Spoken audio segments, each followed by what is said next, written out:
નમસ્કાર ખેડૂત મિત્રો, હું છું વાડીયાભાઈ Kumar, ગૌરક્ષા natural farming YouTube channel. મિત્રો, મારી આ ચેનલમાં આપ સૌ ખેડૂત મિત્રોનું હાર્દિક સ્વાગત કરું છું. મિત્રો, આજે હું અમરેલી જિલ્લાના લીલિયા તાલુકાના આંબા ગામે શ્રી મુકેશભાઈ સખિયા એક સરસ મજાની સુભાષ પાલેકર કૃષિ કરી રહ્યા છે, તો એમની મુલાકાતે હું આવ્યો છું અને ખૂબ સરસ રીતે એમને ઝેરમુક્ત આ ખેતીમાં સારું એવું ઉત્પાદન લેશે.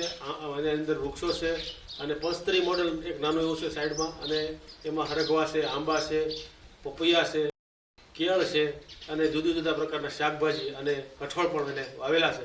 તો આપણે ભાઈશ્રીનો પહેલાં પ્રથમ પરિચય લઈએ કે ડૉક્ટર સાહેબ તમારો પહેલાં પરિચય આપો અને પછી આપણે આગળ વાત કરીએ.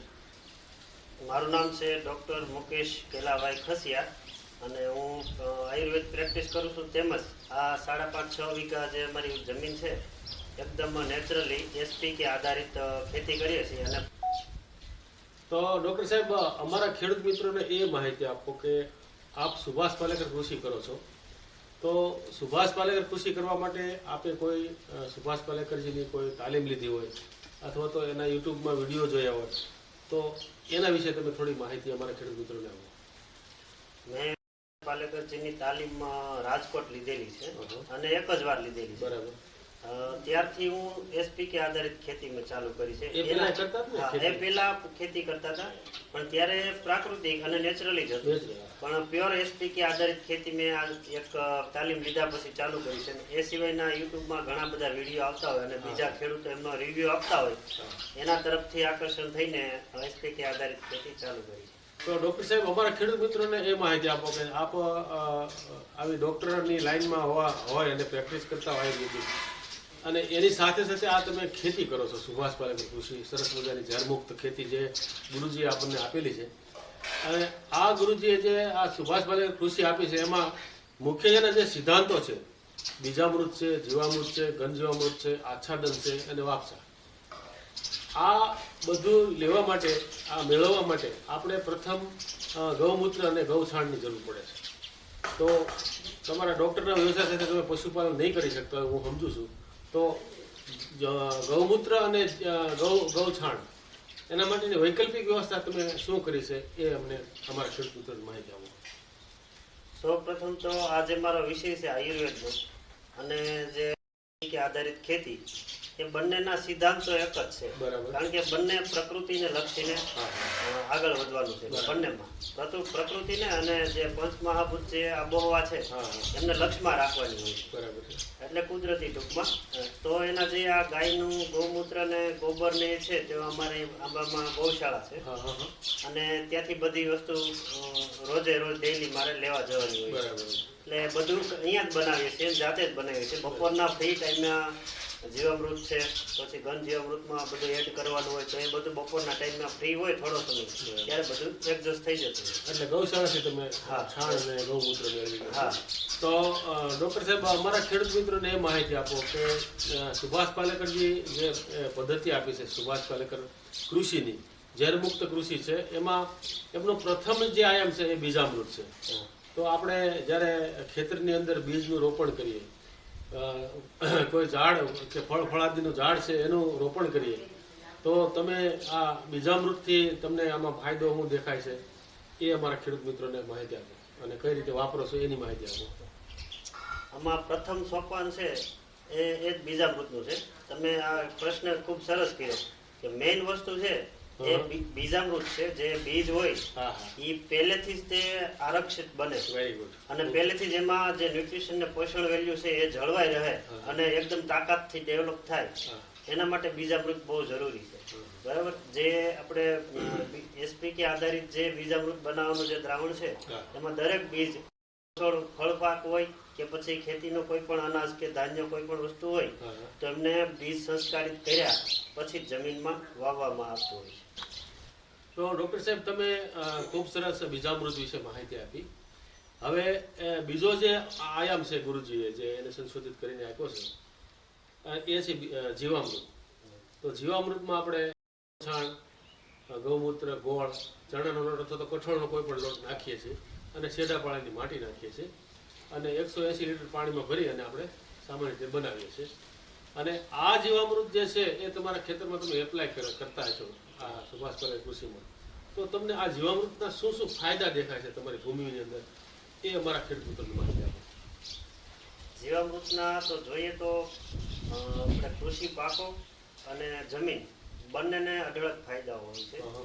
તેમજ જમીન છે એનાથી ખાસ પોચી બને છે. બરાબર. જમીનની અંદર જે બેક્ટેરિયાની કોલોની હોય છે અરબો ખરબોની સંખ્યામાં, તો એને પણ પોષણ મળે છે. પોઝિટિવ બેક્ટેરિયા છે જે પાક ફાયદો કરાવે છે, ન્યુટ્રિશન વેલ્યુ વધારે છે, એ બેક્ટેરિયાનો વધારો થાય છે.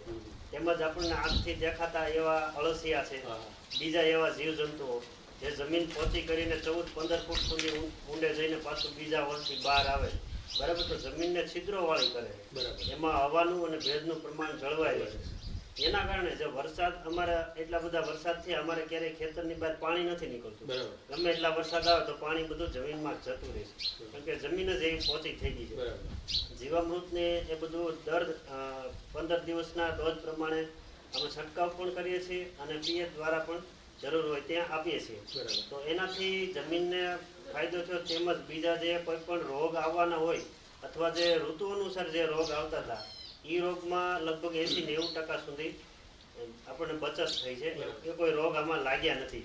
ટૂંકમાં જે રોગ આવ્યા પછીની જે આપણે સારવાર કરીએ છીએ રાસાયણિકમાં, તો આમાં એક એવી વસ્તુ બને છે કે રોગ જ નથી આવતો, બરાબર. એટલે જે મેઇન વસ્તુ એનું છે આપણને ખૂબ જ ખર્ચ પણ એનો આપણને ઘટી જાય છે અને નેચરલી કુદરતી રીતે જે ગુરુજીએ પદ્ધતિ બતાવી એ રીતના આપણે શેડ્યુલ પ્રમાણે બધું કરીએ છીએ તો ખૂબ જ ઘણો બધો ફાયદો થતો હોય છે. એટલે ખૂબ સરસ તમે આ જીવામૃતની માહિતી આપી. જીવામૃતથી અળસિયાને પોષણ મળે છે અને એની સુગંધથી તેઓ પાતાળમાંથી સુષુપ્ત અવસ્થામાંથી બહાર આવે છે અને ધરતીના પેટાળની અંદર જે રહેલા સૂક્ષ્મ તત્વોને બહાર લાવી અને આપણા પાકને આપે છે.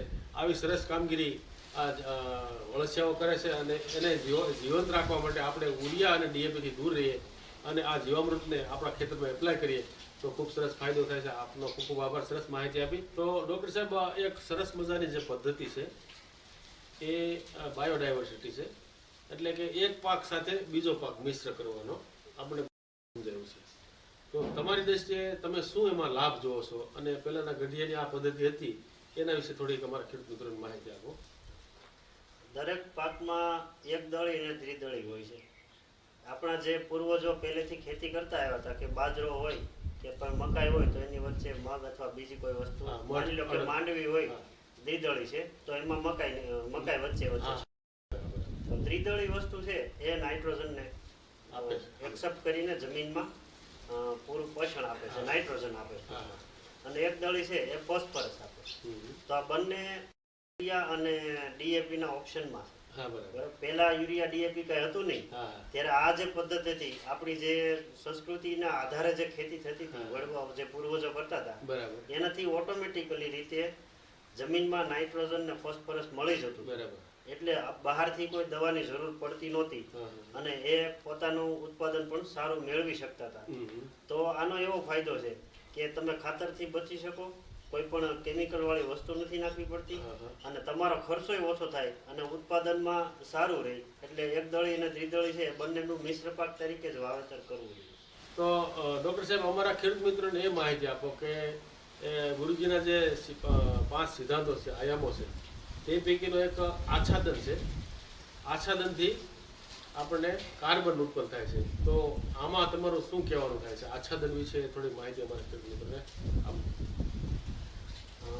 ગુરુજીના જે આખો જે પ્રોજેક્ટ છે એમાં જે મેઇન વસ્તુ છે એ આ એક આચ્છાદનની છે.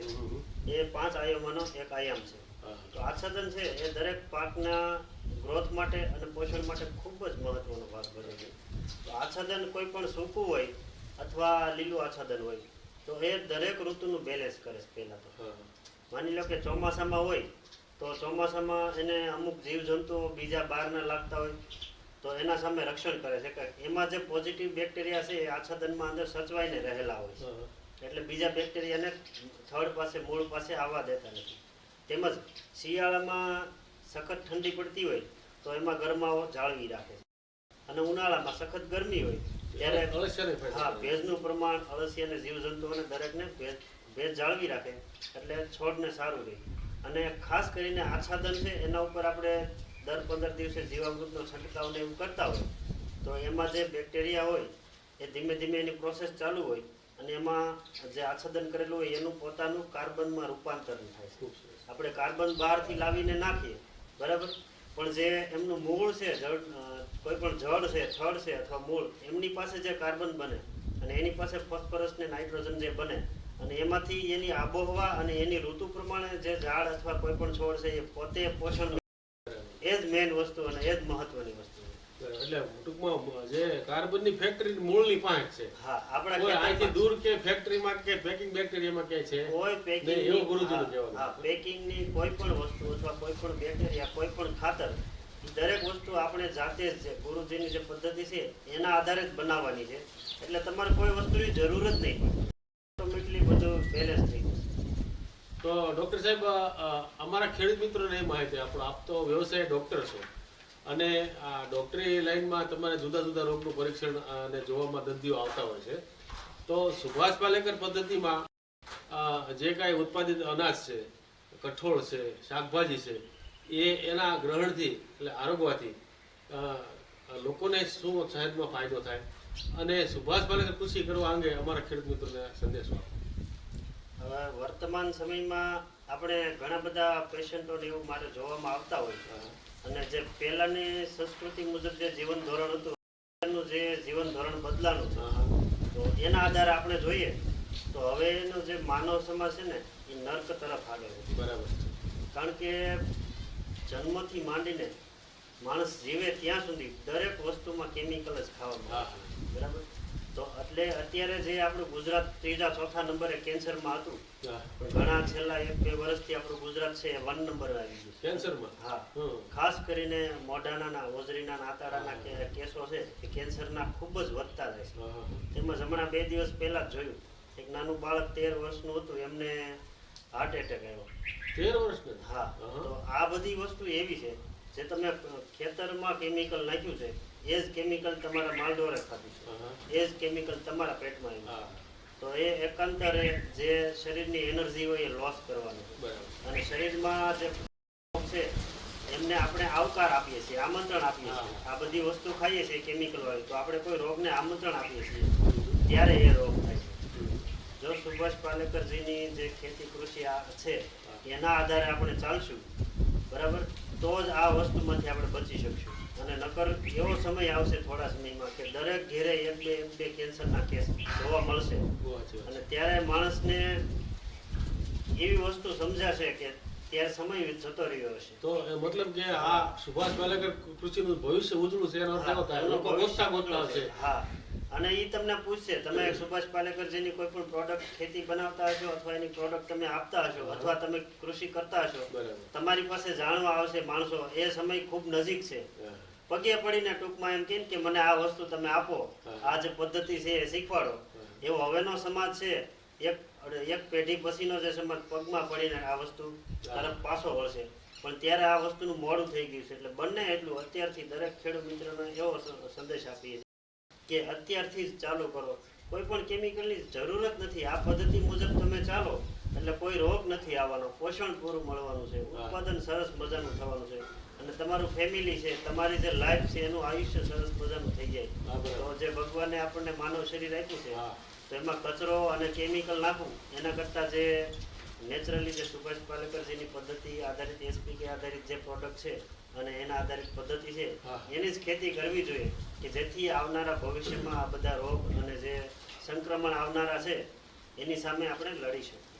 તો જોયું ને ખેડૂત મિત્રો, આ છે ડૉક્ટર મુકેશભાઈ અને અમરેલી જિલ્લાના લીલિયા તાલુકાના આંબા ગામે રહે છે અને પોતે આયુર્વેદિક ડૉક્ટર છે અને પોતે સરસ મજાનું પોતાનું પ્રેક્ટિસ કરે છે અને ઝેર કેમિકલવાળું અને શુદ્ધ એને ખાવાથી લોકોને કેવા રોગ થાય છે અને કેવા નથી થતા એની સંપૂર્ણ માહિતી એની પાસે છે. અને એમણે ઉદાહરણ આપ્યું કે 13 વર્ષના બાળકને એટેક આવ્યો. તો આવી નાની ઉંમરે સામાન્ય રીતે આપણે જોતા તો ગઢિયા થતા, હાવ 60 વર્ષની ઉંમર થતી ત્યારે એટેક આવતા. હવે તો આ 13 વર્ષના બાળકોને પણ એટેક આવે છે. 13 વર્ષના બાળકોમાં જન્મેથી ડાયાબિટીસ ડિટેક્ટ થાય છે. તો આ બધું જે આપણે જે કેમિકલ વાળું ખાય છે, ભેળસેળિયું ખાઈએ છીએ, ઝેરવાળું ખાઈએ છીએ અને આપણી ખેતી પદ્ધતિમાં આપણે જે આ હરણફાળ ભરી છે કેમિકલ પ્રત્યેની યુરિયા ડીએપી નાખીને આપણે જે નકરું ઝેર જ આપણે નાખીએ છીએ, તો આ ગુરુજીએ ખૂબ સંશોધન કરીને આપણે ખૂબ સરસ મજાની સુભાષ પેલેકર ઝેરમુક્ત ખેતી આપી છે. અને એમાં કોઈ પણ પ્રકારનો ઉત્પાદનમાં લોસ જતો નથી અને પ્રથમ વર્ષે જ એનું ઉત્પાદન વ્યવસ્થિત આવે છે. એની સામે કદાચ થોડું ઘણું ઓછું થાય ઉત્પાદન, તો એની સામે આપણે યુરિયા ડીએપી અને દવાનો ખર્ચો બચી જાય છે. એટલે દરેક ખેડૂત મિત્રોએ પોતાની પાસે 10-50 વીઘા જમીન હોય તો માત્ર 2 વીઘાથી ચાલુ કરીએ. આપણે એમાં પરિણામ જોઈએ, પરિણામ લઈએ અને એ પરિણામ લાવ્યા પછી કમસે કમ આપણા પરિવારને બચાવવા માટે, કેન્સર જેવા, ડાયાબિટીસ જેવા ભયંકર રોગોથી આપણે બચાવવા, બીપી જેવા રોગોથી બચાવવા માટે આપણે પ્રયત્નશીલ થવા માટે અને પ્રકૃતિ તરફ પાછા વળવા માટે સુભાષ પાલેકર કૃષિ એક જ ઉપાય છે. તો આપ સૌ ખેડૂત મિત્રો આ સુભાષ પાલેકર કૃષિ પદ્ધતિમાં જોડાઓ અને આ પદ્ધતિ અપનાવો અને ઝેરમુક્ત ખેતી કરો અને બીજાને પણ કરાવો. સરસ મજાની ડૉક્ટર મુકેશભાઈ આ એમના ખેતરની અને એના પાક ઉત્પાદનોની અને એના રોગો વિશેની માહિતી અને સારા ખોરાક વિશેની માહિતી આપી. તો હું ભાઈ શ્રી મુકેશભાઈ ડૉક્ટર સાહેબનો આભાર માનું છું. સાહેબ આપનો ખૂબ આભાર. ખૂબ સરસ તમે આમાં આગળ વધો અને લોકોને પ્રેરણા કરો કે સુભાષ પાલેકર કૃષિ બધા કરતા થાય. વંદે માતરમ, જય જય ગરવી ગુજરાત.